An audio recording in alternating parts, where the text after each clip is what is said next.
Hello everyone, welcome back to my channel NCERT Maths with Bardeep. Today we are going to start our exercise number 15.3 of chapter 15, that is Introduction to Graph. So let's see our first question. Draw the graphs for the following table of values with suitable scales on the axis. Okay, so first A part is cost of apples. So two physical quantities that are provided to us is number of apples and cost in rupees. So these are the different values that we should plot on our graph. But the point is, I have already explained in my introduction video also that out of the two quantities given, we will see which is independent variable and which is dependent variable. So independent variable is that variable whose value is independent of the other quantity, and dependent is that quantity whose value depends on your independent variable.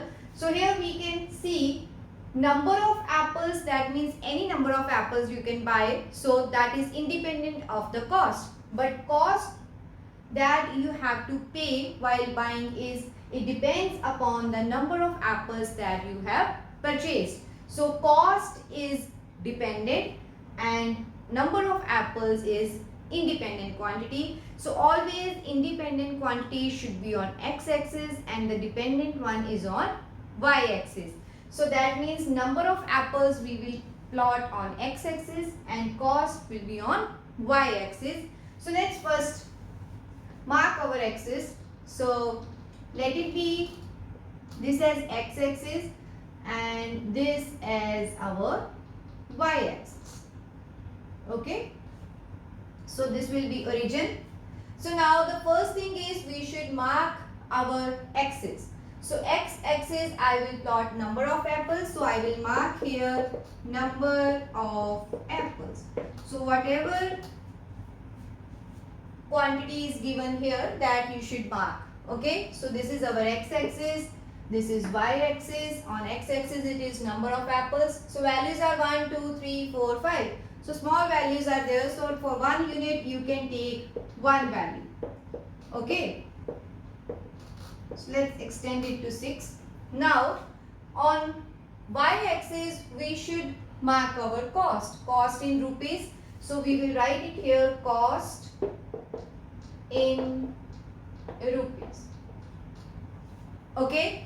So value is 5, 10, 15, 20 and 25. See, now the point is, here 1 unit I have taken as 1 apple. But if I have to plot, see, maximum value is 25. If each unit is taken as 1, then graph will be very long. Okay.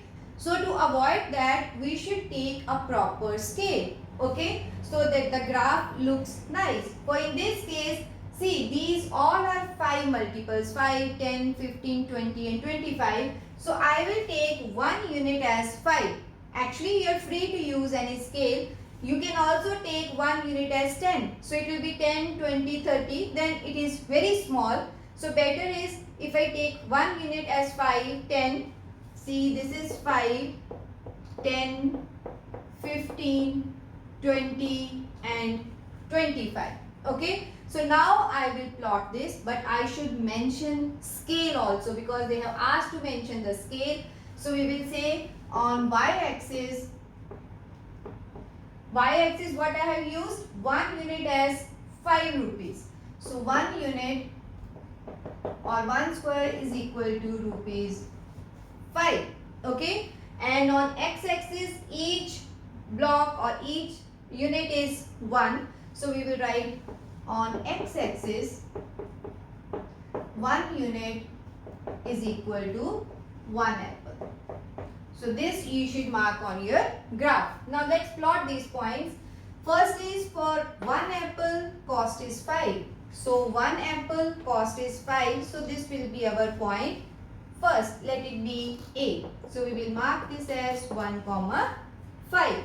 Second is 2, 10. Actually this is coordinate. So first is 1, 5 because this is x. This I have taken as x. This is y. So it will become 1, 5.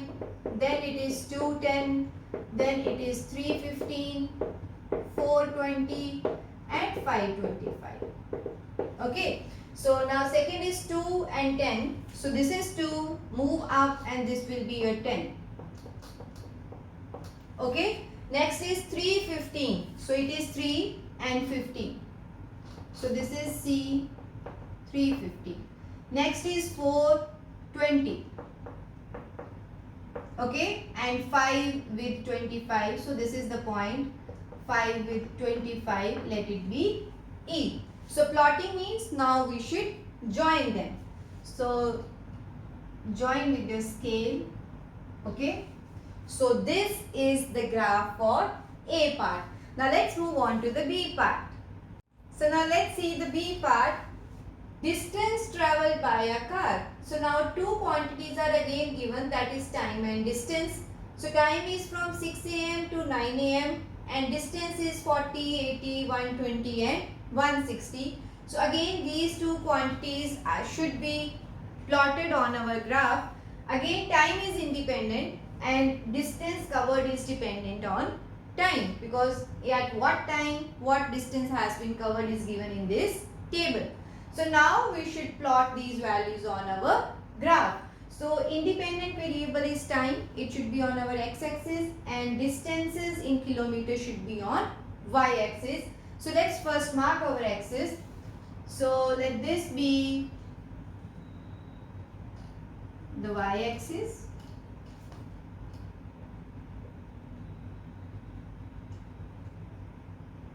And this is x-axis. So let it be little up. Okay. So this is origin. On x-axis I will plot time. So I will write time in hours. Okay. And on y-axis this is distances in kilometers. So I will write here.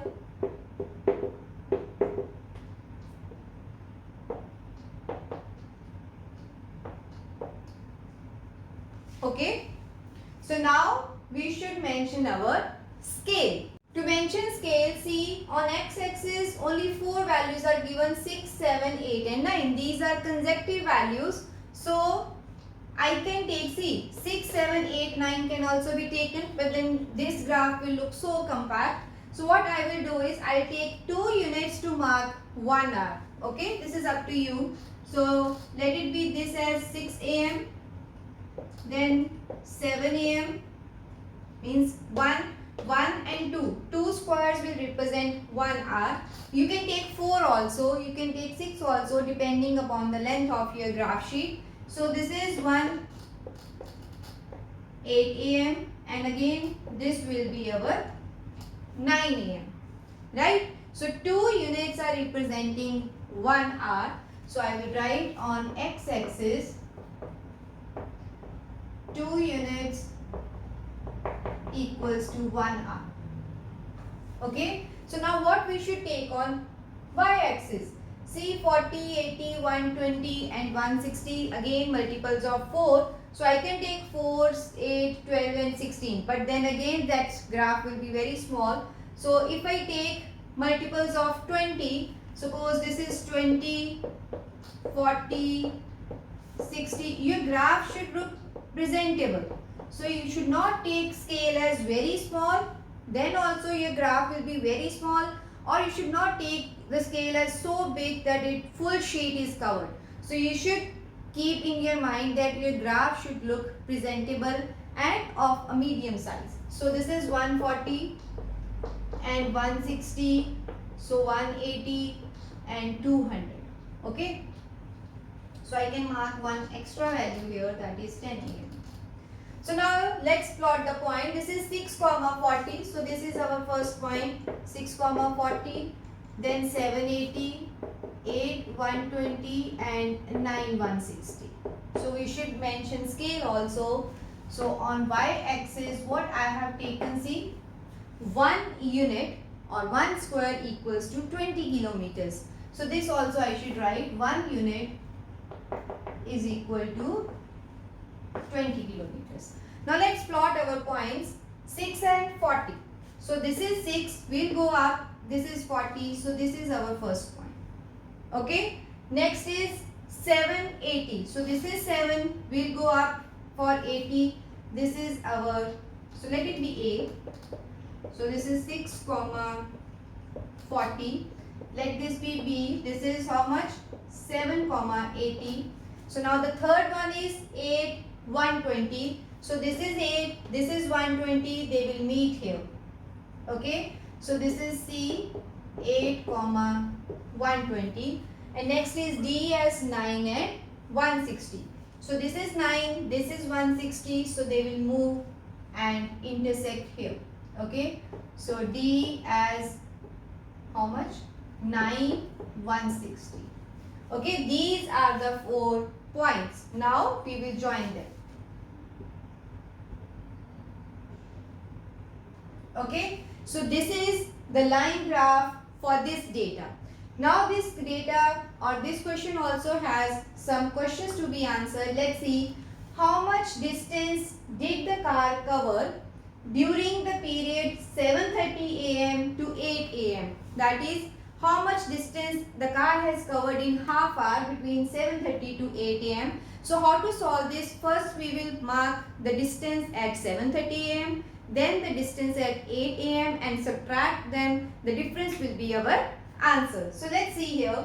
Now the first thing is 7:30. So when is 7:30 on this line? See, this is 7, this is 8. These two units are representing 1 hour. So 1 unit will represent half hour or 30 minutes. So if I take this point, this will be 7:30. I repeat, 2 units are for 1 hour. So 1 unit will be of half an hour or 30 minutes. So this is the timing at 7:30. We will extend our point upwards and see where this point meets our graph. So this is the point where it meets the line graph. So now we can see towards our y-axis where it meets. That is, this point is 100 kilometers. So the car is at 100 kilometer at 7:30 a.m. We can mark this point as 7:30 and 100. So let it be E. Okay. Second is 8 a.m. So 8 a.m. is this. Again, for this point, go up and see where it meets your graph. So this is, see, this point is 120. Okay, so this is 8 comma 120. So what is the distance covered? That is 120 minus 100. This is 20 kilometers. So we will write it here. Distance at 7:30 a.m. is equal to 100 kilometer. Distance at 8 a.m. is equal to 120 kilometer. Therefore, distance covered is 120 minus 100 as 20 kilometers. Okay. So the second part is, what was the time when the car had covered a distance of 100 kilometers since its start? So now we should find when the distance is 100 kilometer, what is the time? So this is our distance, this is our 100 point. You can move towards this side and see where this meets your graph, and then move towards your x-axis, and the timing is 7:30. This we have already calculated here. I repeat, for 100 kilometer, for any distance given, for 100 kilometer, you should draw a horizontal line where it meets your graph. So whatever is your point, that you should go vertically downwards to check where it meets your x-axis, and the intersection point you can then identify what is the time. So in our case, answer is 7:30 a.m. Okay. So this is our B part. Now let's see the C part. So now the C part of the question is interest on deposits for a year. So again, two quantities are given: deposit, how much money someone has deposited in a bank, and second is simple interest. This we have already covered in our chapter, that is comparing quantities. Simple interest the bank will give us is 80, 160 and so on for these particular amounts to be deposited in a bank. So this graph is to be plotted. So now one quantity is deposit and second is simple interest. So again, out of these two, what is independent? The amount that we are depositing. because interest depends upon the amount deposited. So interest is dependent variable and deposit amount is independent. So amount deposited will be our x-axis and simple interest will be our y-axis. So we will plot this. So this y-axis will represent interest. So this is y.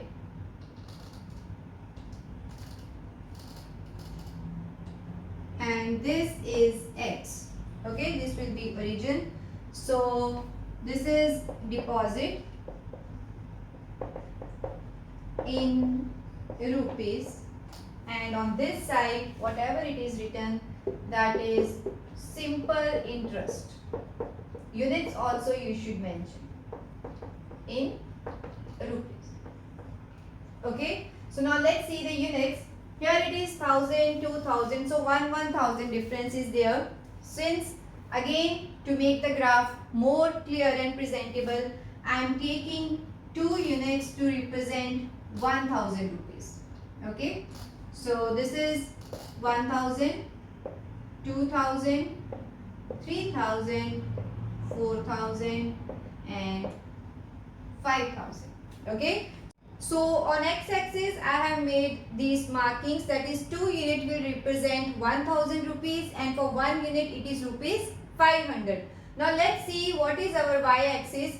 Again if I make, see these are the multiples of 8. So if I take 1 unit as 80, then graph will end here.